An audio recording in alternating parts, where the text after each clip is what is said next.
तेजस्वी यादव जिंदाबाद, लालू यादव जिंदाबाद। मंच पे उपस्थित हमारे साथी और महागठबंधन कांग्रेस पार्टी से आप सबों के चहेते उम्मीदवार आदरणीय जावेद साहब जी, राष्ट्रीय जनता दल के विधायक जनाब अब्दुल सुभान जी, राष्ट्रीय जनता दल के जिला अध्यक्ष श्रीमती सीमा इंतखाब जी, मुश्ताक आलम जी, पिंटू चौधरी जी, उस्मान अली जी, महागठबंधन और कांग्रेस पार्टी, राष्ट्रीय जनता दल और जितनी भी दलें हैं महागठबंधन में, उनके तमाम कार्यकर्तागण, पदाधिकारीगण, नेतागण, मीडिया के दोस्तों, हमारे नौजवान युवा साथियों, भाइयों और बहनों, आज आप लोगों के बीच आने का मौका मिला। चुनावी सभा है, आप नीचे हो, और मैं बस इतना कहना चाहता हूं कि ये जो आने वाला जो चुनाव है, ये आप लोगों को तय करना है कि देश हमारा एक रहेगा या बटेगा, हमारा संविधान बचेगा या नहीं बचेगा, हमारा लोकतंत्र बचेगा या नहीं बचेगा। ये सच और अन्याय की लड़ाई है, ये सच और झूठ की लड़ाई है। आप लोग देख सकते हैं कि देश का माहौल मोदी जी के आने के बाद क्या हुआ। आज हम किन मुद्दों पे बात करते हैं? कौन सा मुद्दा है जिस पे हमारे टीवी के लोग भी चर्चा करते हैं डिबेट में? देश में क्या माहौल बनाया गया है? आज ना तो युवाओं पे बात करते हैं, ना रोजगार बेरोजगारी पे बात करते हैं, ना किसान मजदूर पे बात करते हैं, ना विकास पे बात करते हैं। किन चीजों के बारे में चर्चा चल रही है? मोदी जी के आने के बाद एक दो चार चीजों पे बात चल रही है। हिंदू मुसलमान, मंदिर मस्जिद, पाकिस्तान, कश्मीर, पत्थरबाजी, इसके अलावा आप देखेगा मॉब लिंचिंग। आपके देश में, हमारे देश में आज तक ऐसा नहीं हुआ कि लोग एक दूसरे का खून पीने लगे क्योंकि वो मुसलमान है। आप देखिए क्या माहौल बनाया गया। राजस्थान में एक मजदूर जो मुसलमान था, रोजी रोटी के लिए जाता है, उसको जिंदा फेसबुक पे जला देने का काम किया जाता है। कोई सुनने वाला नहीं, कोई देखने वाला नहीं। हमारे पिता लालू जी, आप लोगों को पता है कि कितनी कुर्बानियां देने का काम किया उन्होंने। जब 90 में मुख्यमंत्री बने, उस समय जनसंघ का समर्थन था उनको। कुर्सी की परवाह ना किए हुए आडवाणी जी जो सोमनाथ से यात्रा किए थे, जो रथ लेकर के आए थे, केवल बिहार की धरती थी जहां आडवाणी जी को गिरफ्तार करके जेल भेजने का काम किया गया। लोग जा रहे थे बाबरी मस्जिद नहाने को, किसी का हिम्मत नहीं था कि उस दौर में आडवाणी जी को रोक करके गिरफ्तार कर लिया जाए। लेकिन उस समय लालू जी ने यह दिलेरी दिखाने का काम किया था धर्मनिरपेक्षता के लिए। और अगर कोई मोदी जी को चुनौती दे सकता है तो वो लालू जी दे सकते थे। इसीलिए हमारे पिता को, इसीलिए हमारे पिता को जानबूझ करके साजिश के तहत जेल भेजने का काम कराया गया। क्योंकि ये मोदी जी जानते थे कि लालू जी अगर बाहर रहेंगे तो किसी माई के लाल में दम नहीं जो दंगा फसाद करके दिखा सके। आप लोग जानिए, लालू जी जब मुख्यमंत्री थे कहीं दंगा फसाद हो जाता था, डीएमएसपी को नहीं पता चलता था, उड़न खटोला हेलीकॉप्टर ले जाकर के पहुंचा देते थे जहां होता था दंगा फसाद, और दंगाइयों को सबक सिखाने का काम करते थे, जो हमारे राज्य में देश में जहर फैलाने का काम करते हैं, जो भाई भाई को बांटने का काम करते हैं, जो नफरत की राजनीति करते हैं, वो लालू जी उनको चुनौती देने का काम करते थे। आज देख लीजिए, आप लोगों की लड़ाई लड़ते लड़ते आज उनको जेल भेजा गया। मतलब बीजेपी के साथ अगर आप लड़ाई करोगे, वैचारिक हाथापाई में हम लोग विश्वास नहीं करते हैं, हम लोग हिंसा में विश्वास नहीं करते। वैचारिक लड़ाई, जो विचार की लड़ाई है, तो बीजेपी के लोग आपको जानबूझ करके फंसाने का काम करते हैं, जेल भेजने का काम करते हैं। अगर आप बीजेपी से हाथ मिला लोगे तो आप राजा हरिश्चंद्र कहलाओगे। मतलब या तो आप झुकिए, अगर आपके साहस की लड़ने की तो सीबीआई, ईडी, इनकम टैक्स, जितनी संवैधानिक संस्थाएं हैं उसको लगा दिया जाएगा, और पूरी तरीके से आप देखिए पूरा संवैधानिक संस्था है सबको बर्बाद कर दिया गया, अपने फायदे के लिए इस्तेमाल किया जा रहा है। मतलब राजनीति करण कर दिया गया है। हम इतना कहना चाहते हैं, हमने जो बात कहा कि बीजेपी के साथ जाइएगा तो राजा हरिश्चंद्र कहलाइएगा, अगर नहीं बीजेपी के साथ जाइएगा तो आपको जेल भेज दिया जाएगा, केस मुकदमा कराया जाएगा। इसलिए कहते हैं, उदाहरण देते हैं हम, हमारे पलटू चाचा किस तरह से पलटी मार दी। क्या कहा था हमारे चाचा ने?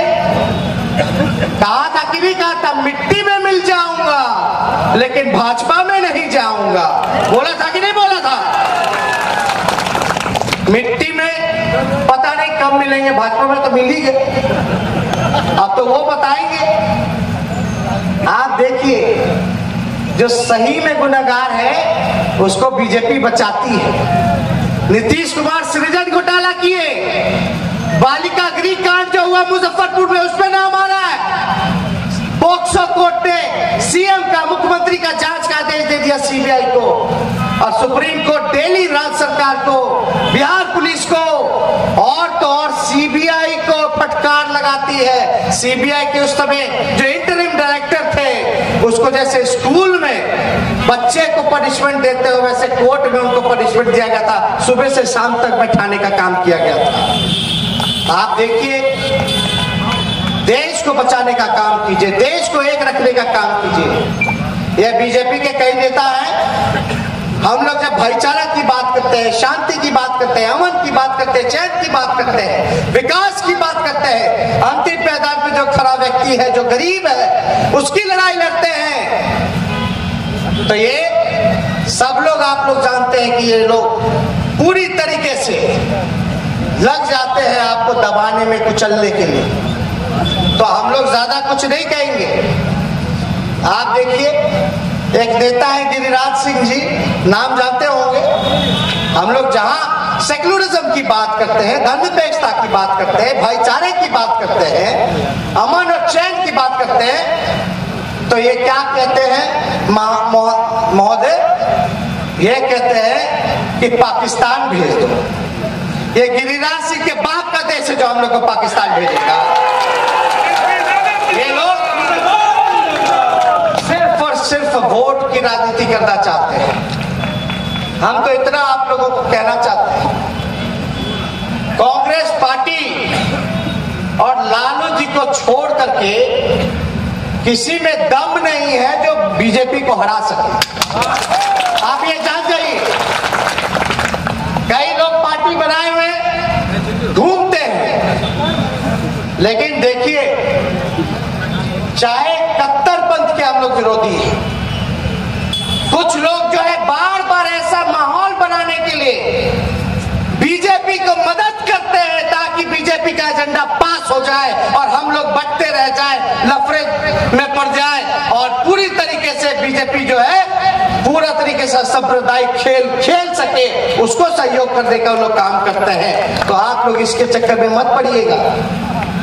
वो लोग वोट आएंगे, काटेंगे, बर्बाद करेंगे। हमको किसी से शिकवा नहीं है। कुछ लोग तो हमारे साथी थे। आप बताइए क्या कारण था जो लालू जी को उन्होंने छोड़ करके भागने का काम किया?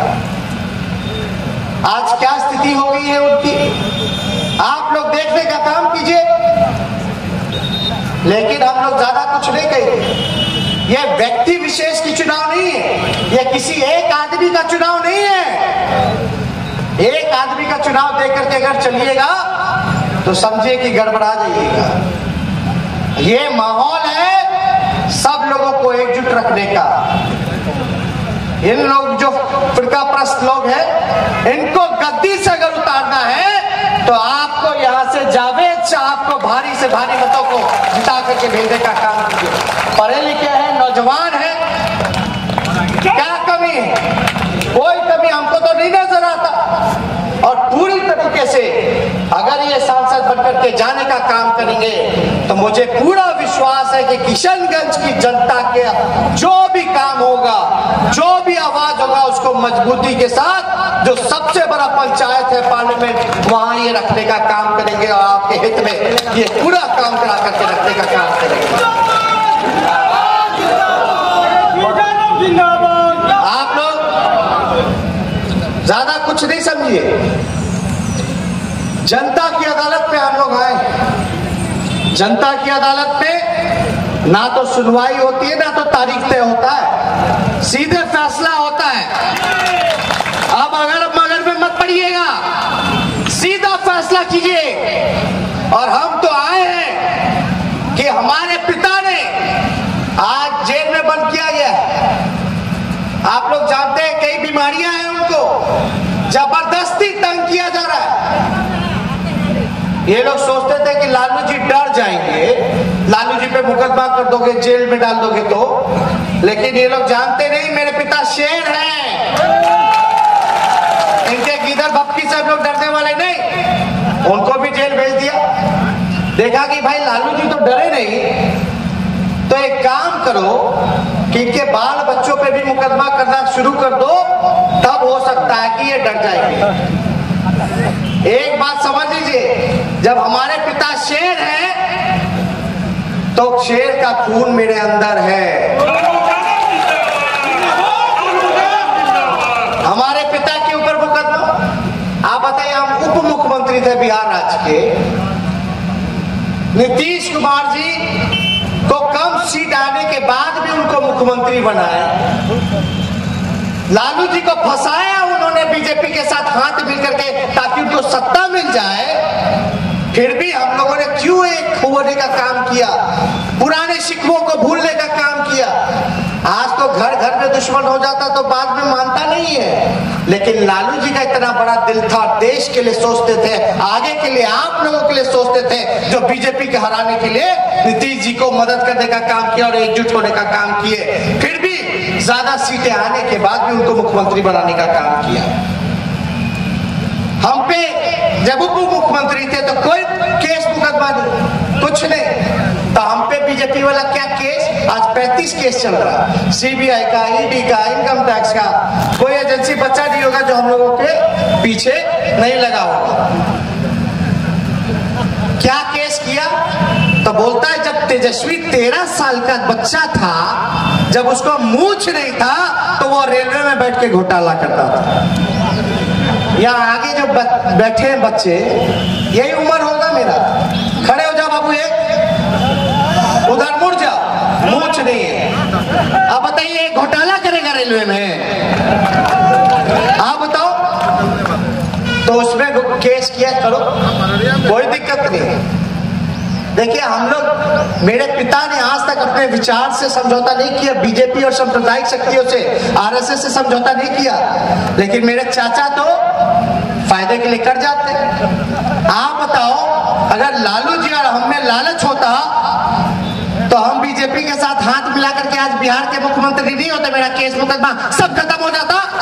लेकिन आपके लिए खड़े, आप लोगों की लड़ाई लड़ने के लिए खड़े, और हम आपको विश्वास दिलाते हैं अगर आप लोग हम लोगों को मदद करोगे, सहयोग करोगे, तो जिस प्रकार से आडवाणी जी का रथ रोका था, इस बार मोदी जी को भी रोकने का काम करेंगे। और आप लोग तो न्याय करने वाले हैं, और ज्यादा कुछ हम नहीं कहेंगे, समय कम है, बहुत जगह जाना, हम फिर आएंगे, आप लोगों के बीच आएंगे, जावेद जी बुलाएंगे तो आते रहेंगे। और मेरा उम्र ही क्या है, हमको तो आप ही लोगों के बीच रहना, जब तक मेरा अर्थी ना उठे, आप लोगों के बीच ही रहना, आप लोगों के लिए ही लड़ाई लड़नी है। तो आप लोग तो सहयोग कीजिए, मजबूत कीजिए। आप देखिएगा जो माहौल जो बनाया जा रहा है, अगर इस बार आप लोगों से चूक हो जाएगा, गलती हो जाएगी, बट जाओगे, तो कोई पता नहीं कि दोबारा चुनाव होगा कि नहीं होगा।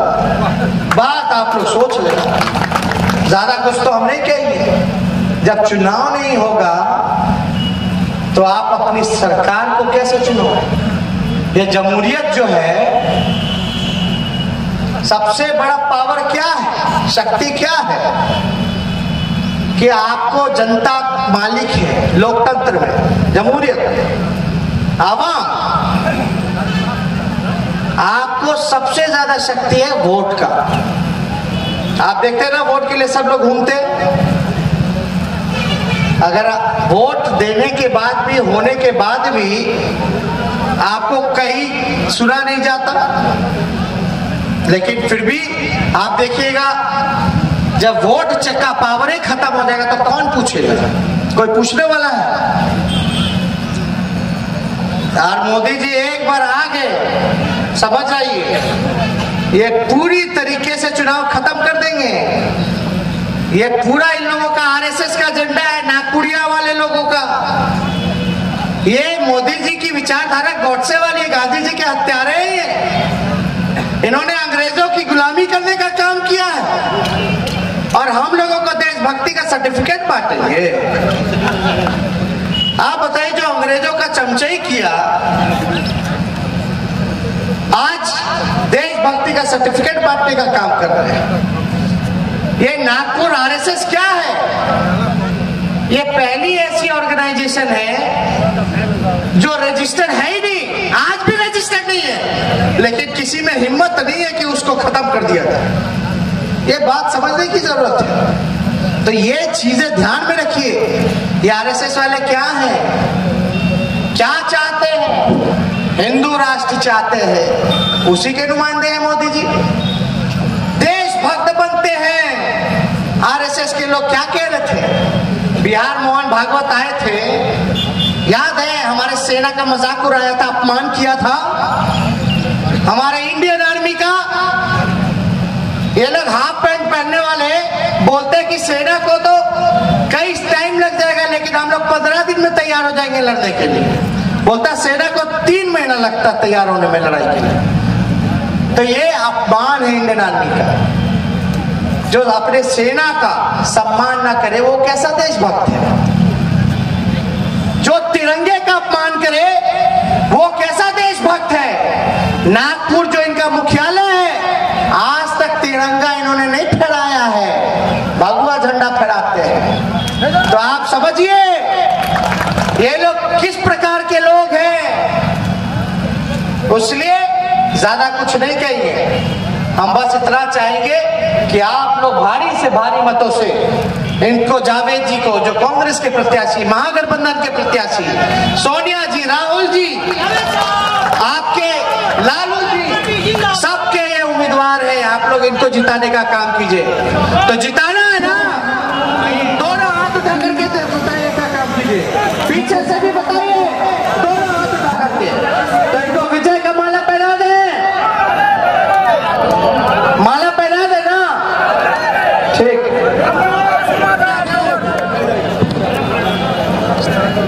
No!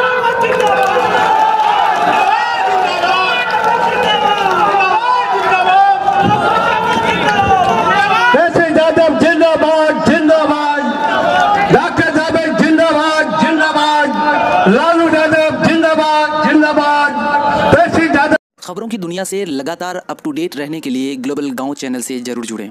हमारे चैनल को सर्च करें, ग्लोबल गांव, सब्सक्राइब करें और घंटी के निशान को ज़रूर दबाएं ताकि भविष्य में आने वाली हर एक वीडियो का नोटिफिकेशन आपको हमेशा पहले मिलते रहे।